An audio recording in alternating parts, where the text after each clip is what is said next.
बार की घटना। एक पानी जहाज समुद्र में तूफान में फंस गया था। पानी जहाज और उसके सभी यात्री डूब गए। केवल एक को छोड़कर ईश्वर कृपा से बच गया और तैरते तैरते छोटे से टापू पहुंच गया। वहां ईश्वर से प्रार्थना करने लगा, हे ईश्वर, कोई मुझे यहाँ बचाने के लिए आ जाए। पूरा दिन गुजर गया पर कोई बचाने के लिए नहीं आया। फिर वो रात को रेत में ही सो गया। दूसरे दिन उसने फिर प्रार्थना की पर कोई उसे बचाने के लिए नहीं आया। इस तरह दिन गुजरते गए। वो रोज प्रार्थना करते, मदद नहीं आया। एक महीने बाद अब वो हार मान चुका था। उसने सारी उम्मीद खो दी थी और टापू में लकड़ी का झोपड़ा बनाकर रहता। वो नारियल का पानी पीता, जंगल के फल खाता और मछलियों को शिकार कर कर खाता। एक दिन वह मछली पकड़ने के लिए चूल्हा जलाया, तब लकड़ियाँ लेने के लिए बाहर गया और वो लौटकर आया तो उसकी झोपड़ी में आग लगी चुकी थी। वो देखकर बहुत उदास हुआ, ईश्वर को कोसने लगा। उसने कहा, ईश्वर, आप बहुत निर्दयी हो। मैं मदद मांगी, आपने मदद नहीं भेजा।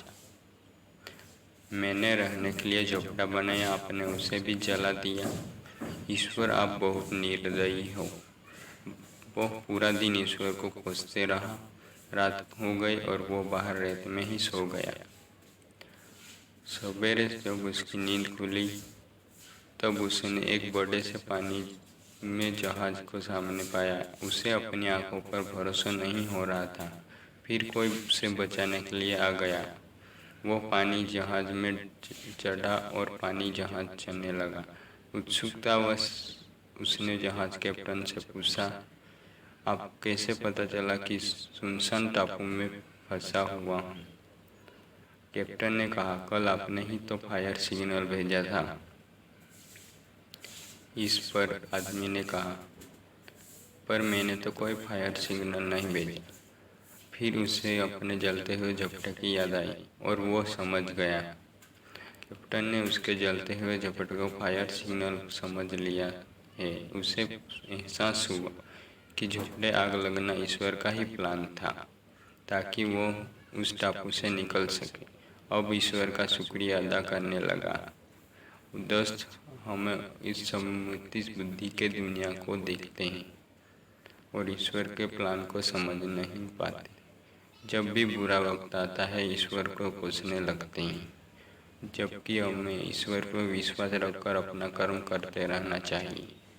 जब भी बुरा वक्त आए तो हमेशा याद रखना, इससे भी ईश्वर ने आपके लिए बेहतर सोचा होगा, जो सही समय आने पर आपको